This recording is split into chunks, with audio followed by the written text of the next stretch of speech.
Lead us to a place. Guide us with your grace.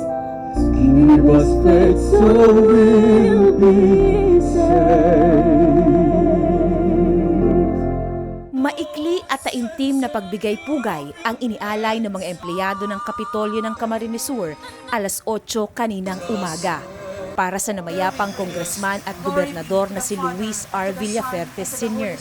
Naka-half-mast ang pambansang watawat habang naglaan ng minutong katahimikan at dasal. Nag-alay din ng mga bulaklak para sa itinuring na ama at lider ng probinsya.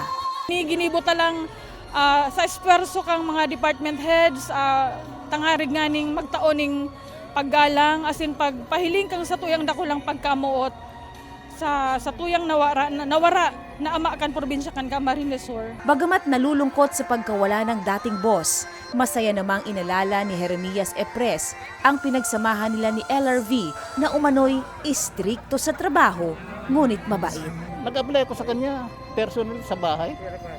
On that day, tinuna ko, sama ka na sa akin sa Capitol. Ikaw ang kailangan ko. Ang personal assistant ni LRV na si Fritz Agravante sa loob ng 15 taon, itunuring na raw na parang sariling tatay ang dating amo. Makulog man po sa boat, pero kaipuan pong ako. Kasi sabi mo nga po, diretso lang. Sabi mo, dapat, ang day ko po malilingawan sa sinabi mo. Hanggat gusto mo ang trabaho mo, padagos mo. Bilang isang Bicolano, ipinagmalaki ni Vice Governor Imelda Papin ang isa sa mga naging kontribusyon ni LRV sa pagkilala sa mga Bicol songs, hindi lang sa Camarines Sur, pati sa buong bansa.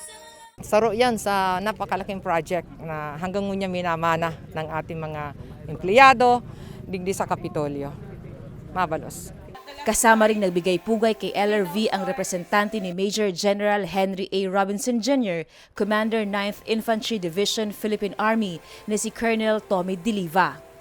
Bit-bit ang mga alaala ni LRV, balik trabaho ang mga empleyado ng Camarines Sur pagkatapos ng maikling aktibidad.